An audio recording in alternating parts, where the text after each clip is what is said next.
ભારતે 2047 સુધીમાં પોતાને વિકસિત દેશ કહેવાનું મન બનાવી લીધું છે, તો એ દિશામાં પગલાં પણ ભર્યા છે. દરેક ક્ષેત્રમાં ઇતિહાસ રચાઈ રહ્યો છે. રેકોર્ડ એવી રીતે સ્થાપિત થઈ રહ્યા છે કે આખું વિશ્વ હવે તેને સર્વોચ્ચ ધોરણે સ્વીકારવા તૈયાર જણાય છે. આ વર્ષે 2023માં ભારતે જે રીતે પ્રગતિ કરી છે, જે રીતે દરેક ક્ષેત્રમાં પોતાની જાતને સ્થાપિત કરી છે, તે જોતા ખરા અર્થમાં હિન્દુસ્તાની અગ્રેસર હોવા જોઈએ એમ કહેવું ખોટું નથી. G20ની સફળતા અને ભારતનું નેતૃત્વ. આ વર્ષે ભારતમાં G20 સમિટનું પણ આયોજન કરવામાં આવ્યું હતું અને તે એક કાર્યક્રમે સમગ્ર વિશ્વને ભારતની તાકાત અને ખતરો દર્શાવ્યો હતો.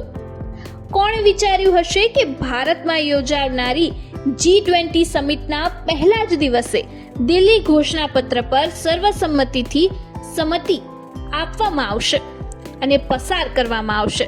રશિયા યુક્રેન યુદ્ધને લઈને ઘણા મતભેદો હતા.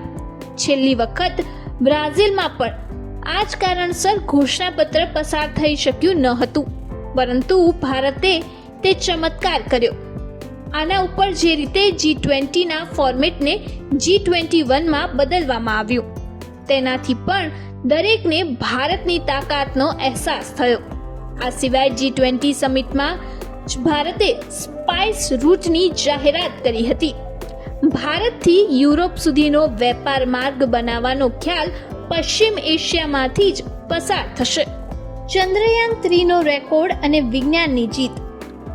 આઝાદી પછી જો ક્યાંક ટેકનોલોજી સૌથી વધુ આગળ વધી છે તો તે અવકાશનું ક્ષેત્ર છે.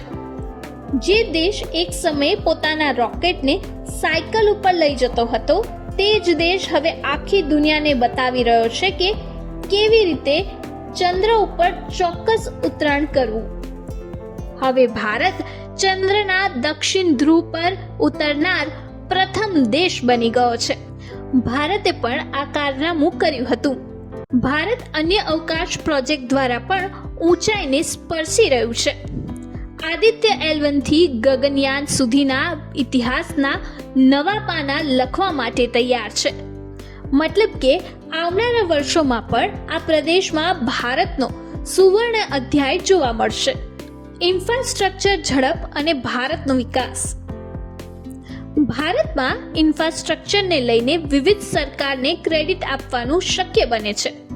સરહદી વિસ્તારમાં પણ રોડ બનાવવો હોય કે અન્ય કોઈ રાષ્ટ્રીય ધોરીમાર્ગ બનાવવો હોય, દેશની સેના આ કામ માટે તુરંત તૈયાર થઈ જાય છે. ભારતે સરહદી વિસ્તારમાં અલગ અલગ ગતિએ તમામ કામ કર્યા છે. ભારતમાલા પ્રોજેક્ટ દ્વારા હજારો કિલોમીટરનું રોડ નેટવર્ક પણ બિછાવવામાં આવ્યું છે.